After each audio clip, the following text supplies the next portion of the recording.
Jairus does not give all of his time nor his attention to a situation that he has not the ability nor the power within and of himself to change. Now, if you know anything about Jairus, according to Mark, he tells me that he is a certain ruler of the synagogue. So when I consider then him being a ruler of the synagogue, it causes me to consider that there is a chance that he had the resources.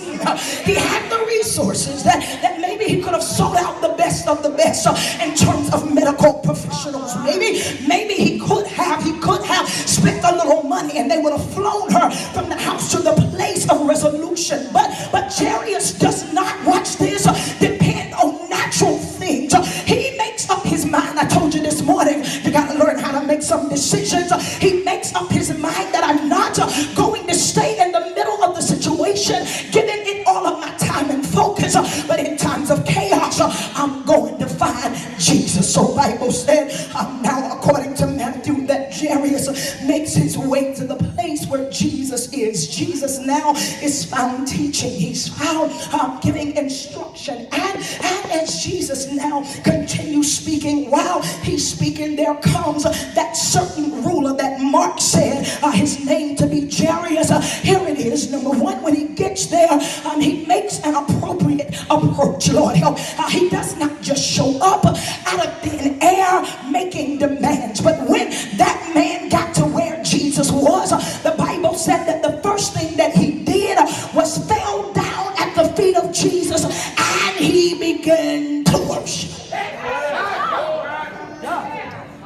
He began to posture himself in a low place. Lord have mercy. He didn't worship standing up straight. He didn't worship, I heard you sis, he didn't worship, I told y'all I was about to run. He didn't worship looking Jesus in his eyes. But I believe that the posture that he assumed, the posture, the place, the fact that he got down low shows to Jesus, look, I didn't even come to make myself an equal with you. I know that as a man of the synagogue, as a ruler, I know that there are some things that I have in my means. But what I need now, I gotta humble myself. I gotta let you see that I am not depending on the arm of flesh. I gotta let you see that I'm not dependent on my bank account. I gotta let you see that I'm not dependent on my knowledge.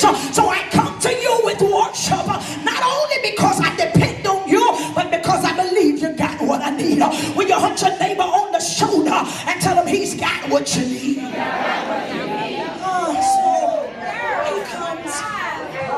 First thing that he does, unlike many of us today, he worships.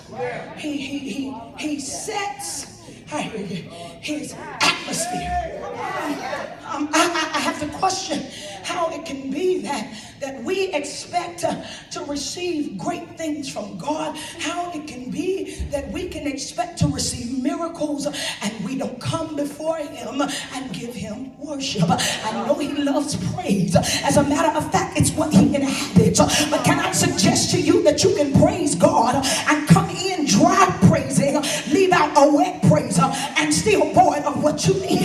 But when you come in and learn how to go beyond the veils of praise and enter into that place of worship, you are guaranteed to pull out of him the miracle that you need. Jairus then shows us what the true power of worship can do. Bible shows us that before he asks for anything, that man starts to worship. I want to help somebody today who has no problem with the dance, and Lord knows I don't.